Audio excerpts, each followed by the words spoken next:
welcome back to my YouTube channel. So I know most YouTubers do a monthly reading recap, but considering that because I'm still in school and I try to write and read and I work on top of that, I don't read nearly as much as most booktubers do in a month. I will average between 6 and 8 books each month, and that's in a really good month. So I decided that instead of just doing really short monthly reading recaps with you guys, I will do quarterly reading recaps between January and March. So currently this year I have read 22 books, which is insane. I'm way ahead of my goal because I know I said that I don't have a yearly goal this year, but because I started a Bookreads account a few weeks ago, I decided to partake in the yearly reading challenge, and I just set a random number. I said, okay, 60 books, because the most I'd ever read in a year was 50 books. So this year I'm trying to read 60 books, and that would mean I would have to read 15 a quarter, and I've read 22, which is over a third of my goal, and it's projecting me, and I think about 80 books towards the end of the year. Now, I will not keep that pace. I'm not going to be unrealistic and tell myself that I can keep that pace, because it's highly unlikely. Anyways, I will just try to give you guys really little short tidbits for each book. I won't bore you, I promise. I started the year off by finishing the Shatter Me series. I received the Shatter Me series for Christmas, and I was able to read the first 2 books in 2022, and then I started Ignite Me at the end of December, and I finished it on January 1st.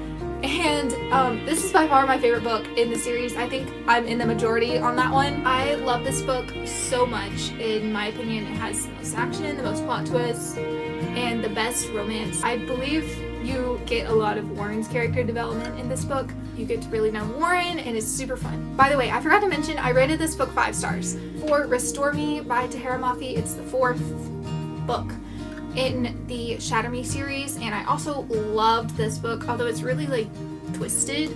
I did really enjoy this book though. I also rated it 5 stars. Defy Me is the 5th book in the series, and I rated Defy Me 5 stars as well.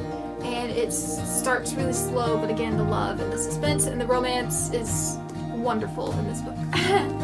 But in my opinion, the series could have ended with 5 books, because I bought Imagine Me separate from, I bought Imagine Me after I received the rest of the series, because I was like, I'm gonna finish the series, I'm gonna see what happens. This book completely disappointed me. It didn't completely. I gave it a 3.5 stars, but it was riding on the romance in this book. And it's really slow. Without the romance, it would have been a 2.5. The ending was great. The ending to the romance was phenomenal. Now, this book is when I kicked off my YouTube channel, 1,000 Heartbeats by Kiera Cass. I walked into Barnes & Noble when they were running the 50% off hardcover sale, and I don't pick up hardcovers 95% of the time, so I was like, there's no way I'm gonna find something that I like. And I had no idea that Kiera Cass had released a new book, and I found this, and I was like, oh my gosh, I'm buying it, $10, let's go. Now, Kiera Cass, most of her books start slow. She's still my favorite author, so of course I had to give it 5 stars. I mean, it's Kiera Cass. The romance is fantastic. You'll Be the Death of Me by Karen M. McManus. This is another book that I received for Christmas, because like I said, I don't collect hardcovers very much, but if you're going to give me a hardcover, I'll take it. It's my first book in over a year, I think, by her. And her mysteries are always they keep you on your toes, but they're really sick and twisted. This one revolves so much around drugs, which I think bumped it down to a 4 out of 5 for me.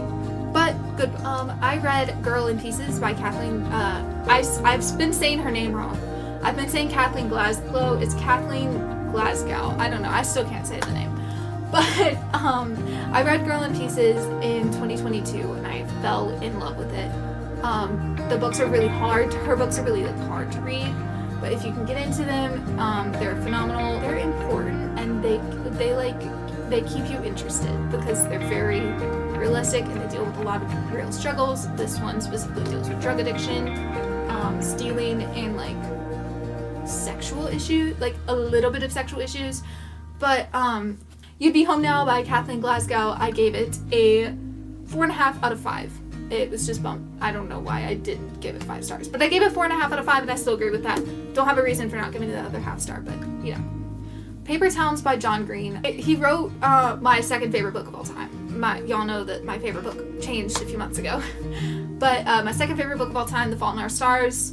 Very cliche of me to say that, I know, but I've read every John Green book, I think, except for the Christmas special one. So this is my most recent John Green read, and I enjoyed it. It was like an adventure, coming-of-age type book. It reminded me of Looking for Alaska, but then again, I read that book in 2020, so I don't remember a lot of it. But yeah, I enjoyed the book. It was really confusing, but then again, I had a super high fever when I was reading this, so that could have played a part in how confusing it was, you know? But I gave this book a 4 out of 5. Now, Jennifer Niven, she has written one other book besides this one that I wanted to read, but I decided to read this one first. It had been on my wish list for so long, so I finally picked it up. It's about 2 high school students that are going to commit suicide, and they meet each other, and like they change each other's lives, basically. I gave it a 5 out of 5. The Fear by Natasha Preston. This is my first Natasha Preston book. Thoroughly enjoyed it, except it ends on a cliffhanger, and if Natasha Preston always ends on a cliffhanger, her and I are gonna have some issues, but I have a feeling she does. Anyways, that's besides the point. This one's short. You get the murderer's perspective, and you still have no clue who the murderer is throughout the book, even though you're hearing them like speak and like hearing their perspective on things. It's crazy. But I gave it a 4 out of 5. Now, y'all know that my current favorite book is If He Had Been With Me by Lauren Allen, and I do own that book, I promise you, but it's not on my shelf right now because it's on loan to my best friend, and she has read it and she agrees with me that it's a really, really good book. That is the best book that I have read in a hot minute. The ending is incredible, the coming of age is incredible, and I wish I could give it 5,000 out of 5 stars, but I can only give it 5. So, it's phenomenal. Okay, so y'all know I love Kiera Cass, and I read The Betrothed by her. I just randomly decided to buy it. Originally, I didn't think I'd be very into The Betrothed, and then I read it, and I was like, okay, this is pretty good. Like I said, Kiera Cass normally starts out slow. This one started out slower than normal, and I didn't really enjoy it. I was like, this is like my least favorite Cass read so far. And I still think it is my least favorite, but that's just because so many of her books are 5 stars. For me, this one I rated 4.5 stars just because it was so slow, and the ending literally like tore me apart. So I was like, it had better get better in the next book. And I went ahead and I bought the next book, The Betrayed by Kiera Cass. And I read it and I loved it. 5 out of 5 stars. Everything is resolved from the first book and you get more romance in it. So if you've read the first book and you're devastated, don't worry. Second book, it gets better, I promise. Hollis's character, I like her. Her character's great. And I aspire to be Hollis when I grow up, even though we're the same age. But you know what I'm saying? I aspire to be Hollis. She's so cool.